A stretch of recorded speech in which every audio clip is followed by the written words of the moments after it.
everyone. So I'm back this week and I am going to share with you, which was hard to narrow down, my top 5 kitchen tools that I absolutely couldn't live without. And I mentioned it, I talk about dinners, that's where a lot of it goes, but honestly these tools are across the board, just something you absolutely have to have if you're going to cook at home. And I can go back in time, and when I first started cooking at home, one, I didn't really know what I was doing, and two, it was so frustrating. I couldn't chop, nothing was sharp enough, I didn't have the right type of knife, I was using steak knives and trying to cut vegetables, and it was crazy, and it was frustrating, and it made you want to give up and not want to do it. And so one of the, I think, biggest challenges is when we're making a transition is having the right tools, because with the tools that I'm about to share with you, cooking gets so much easier and faster. It doesn't take nearly as long. When you're spending an hour to cut up a tomato, it's very frustrating, something that should only take a few seconds with the right tools. So what I'm sharing today are just 5, my top 5 favorites that I absolutely have to have for dinner and beyond. But if you go to my website, simplymindfulwellness.com, and you go to the blog, the article there will give you actually a complete tool list of things that I think you need in order to really get going with real food cooking or at-home cooking.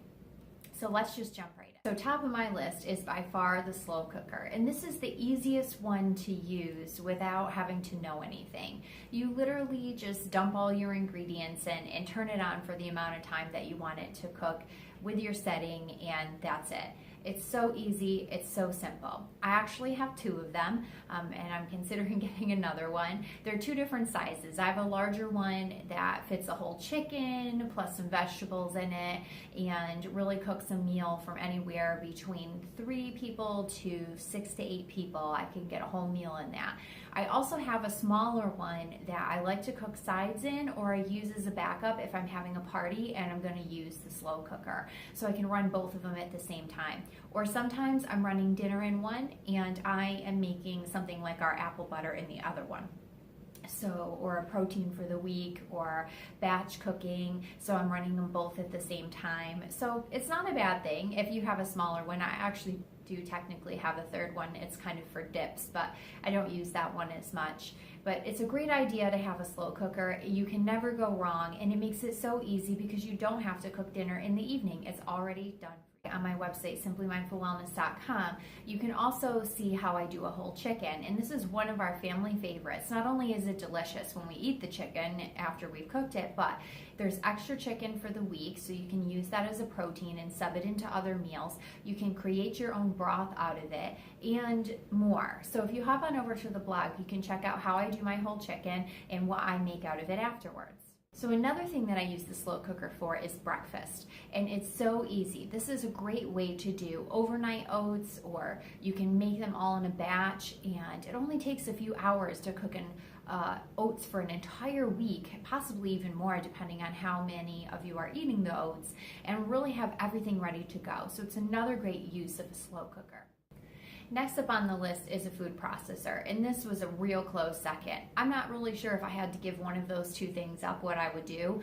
It would be tough. We use the food processor pretty much daily. So anywhere from making your own nut butter, which is so much cheaper. A bag of nuts is a lot cheaper than buying an already packaged nut butter, which is usually double or triple the price depending on where you're shopping. And we also combine a lot of our things together. I make homemade pesto, I make homemade sauces. We're also we make kind of like a chickpea tuna salad rather than tuna, like as a substitute for tuna, and energy bites we do in there, and so much more. It is used multiple times a day sometimes. So, and what's the difference here? The other thing you can do, which is great, because the food processor compared to a blender comes with different parts and different utensils. So you can actually make zucchini noodles as well. You can chop vegetables with it. I mean, you don't have to just puree with the salad blade. It comes with multiple attachments to do different functions. So I actually make our zucchini noodles for one of our favorite recipes, which is the shrimp and an avocado sauce with a zucchini noodle, and I use the food processor for that as well. So there are just so many ways you can use it. You can make your own peanut butter and so much more, and I use it to actually process the apple butter as well. So those two things, that slow cooker and the food processor, really go together. And although they may be a little bit more of an expensive item compared to some things that I'm talking about, they're worth it, and you will use them so much that if you were going to start somewhere and you don't have those and you really want to cook at home, start with those. You'll get a great start and you get the most bang for your buck.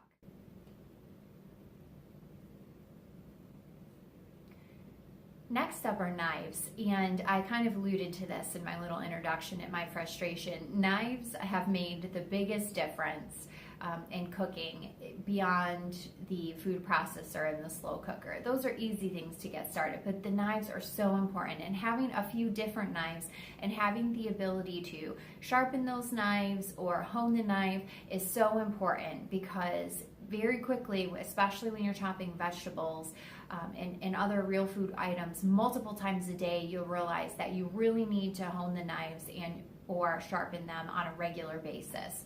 So I personally love the Pampered Chef brand. I'm not an affiliate of them in any way, but there are so many great people running small businesses through Pampered Chef that I would really encourage you to take a look. They are affordable. I don't have an entire set from them. I have different knives for different cutting types from them. So I just purchased the individual knives that I use the most. And that's a great way to save when you're first starting out. It's always great also to go ahead, if you can afford it and put the money into it, get an entire set. I would highly recommend that.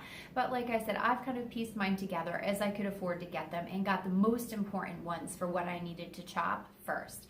They also have other great things like mandolins and peelers and so many other really great kitchen tools. And if you're going to cook at home, you need them. Of course, there are other brands out there and you can shop around, but why not support someone local to you running a Pampered Chef business and take a look at their products? I absolutely love them. They're great, and you have the ability to hone them or sharpen them depending on which knives you get.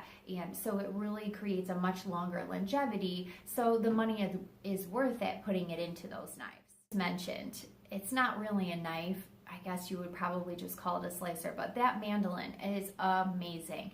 That thing can cut sweet potatoes and carrots so thin, or the right thickness that you want, super fast. It's an amazing tool. It saves so much time. When I got one, I could not believe how fast I could slice through a sweet potato when I was making something that was similar, like consistency to a sweet potato fry. It's amazing. And really, if you want to save a lot of time and you do a lot of things with carrots and sweet potatoes, it's definitely the way to go. Graters. You really can't go without a grater, and I'm going to explain why. You need it for cheese and you need it for zesting. So, I use two different types, but if you use an older school one, you could use that to zest as well.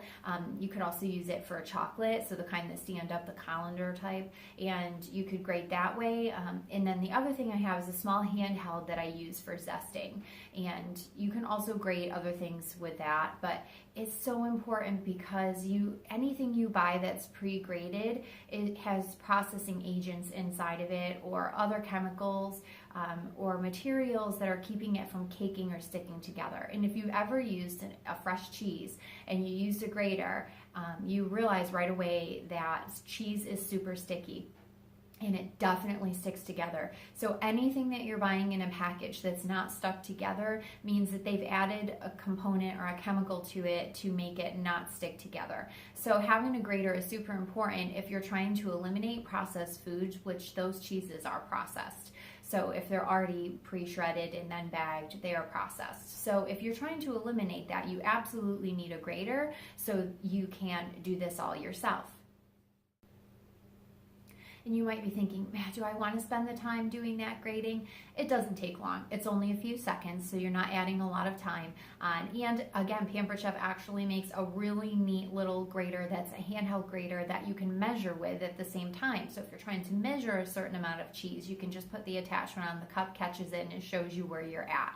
So it's another great little tool that you can use instead of just a regular cylinder type of grater for cheese and other products. And don't forget that handheld for things like lemons. It's an amazing tool, and limes.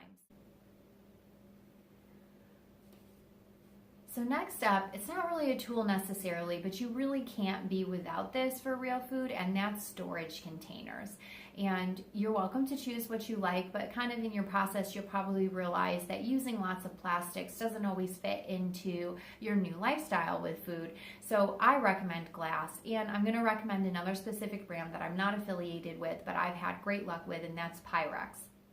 They make amazing glass containers, storage containers of all different sizes with tops. And let me tell you why I like them better than others. I have bought other cheaper brands and knockoff brands of containers, but almost every single one of those, the lids have cracked or the bases have broken, compared to the same time frame of when I bought the Pyrex that is still going. So, and with no issues, no breaking, and no lid issues. So there's definitely a difference, and the price difference actually isn't that large between Pyrex brand and generic brands. There's a little bit, but again, if you have to replace your generic cheap brand every few months versus you don't have to replace your Pyrex for many, many years, it's worth it putting that little bit of extra money up front. And I say you need these because anything that you buy at the store that comes in a packaging with real food, once you start grating, chopping, cutting, or you've cleaned it, you don't want to put it back in the containers that it's been in. You need something to store it in. So I recommend using those because especially if you're going to long-term store, and of course they're great for leftovers because you can take them with you and then you can pop them in the microwave just as they are without the lid, and you can rewarm right out of the same dish. So it's great, and you're not putting that plastic in the microwave and wondering what's happening with the plastic as you heat. So they're just really great. I highly recommend it, and you definitely need storage containers, especially if you're buying fresh items from the store that you're going to store in your pantry as well, such as brown rice and other things like that aren't necessarily in a great package for you to store in your pantry, and you have a lot more room if you're using a glass container to store those items. So that's it for this week. So those are my awesome items that I absolutely have to have and that we use every single day, multiple times a day. But there are so many more. It was so hard to narrow it down to just my top 5. I just tried to look for the things that we use so many times a day, and those were it. But if you want to grab a complete list and make your life so much easier and make your transition so much better, go to simplymindfulwellness.com, go over to the blog, and head on over to the 5 tools you can't live without and grab your full guide there.